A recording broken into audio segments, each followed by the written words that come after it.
Kamala Harris's response or lack of response when it came to Hurricane Helena is going to cost her the election in the end. There isn't enough time between today and election day for people to forget. And not only are they not going to forget, they're being reminded of Hawaii, of all the other natural disasters that took place over the last couple of years where the people didn't get any help. $750 is just the start. No, they're not. FEMA's broke.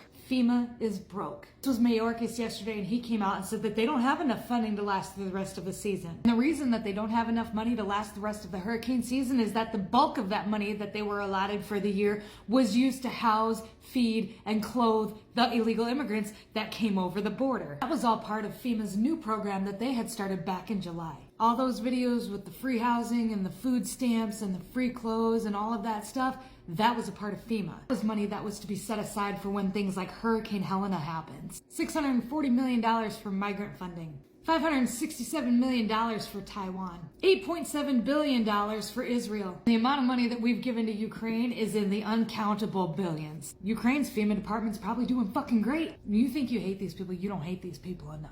There are reports, these are unsubstantiated reports, but they are reports from people on the ground in the areas of the devastation are saying that FEMA is turning away donations, that FEMA is taking people's money and not distributing it to the people that need help. That's so bad that the branch of FEMA, TEMA, which is out of Tennessee, had to put out a statement. The whole thing was misinformation and that they weren't in fact stealing people's money and that they weren't in fact not allowing other donations to come in. They are not in fact confiscating supplies. There are people on the internet, influencers, that are making videos with video proof that they are. That's exactly what they're doing, or they're turning people away. Nobody in the comments, that nobody believes these people. They don't trust them anymore. We don't trust you anymore. You know what? It's so sad because our tax dollars is what funds FEMA. In a corporate situation, an outcry like this, an allegation like that would at very least determine an investigation and then probably get you fired. Because we're technically your boss because, you know, we provide your paychecks. But no, they're just going to put out a statement. No, we're not. Boy, nobody believes you. And there's some dark shit going on too. Like, they're not letting everyday people fly in and out with their personal aircrafts to try and get people out of there. They threatened to arrest one guy because of it.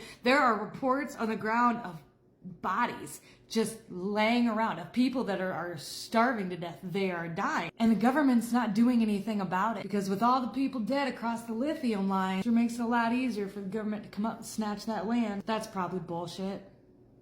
Kamala Harris's response to the victims of Hurricane Helena is going to cost her the election. Trump will probably win the election, but she probably won't certify it. They'll start screaming about Russian involvement and Russian collusion. They'll get the media on board with it too, and they'll spin the narrative. It's going to be a fight. We don't hate these people enough.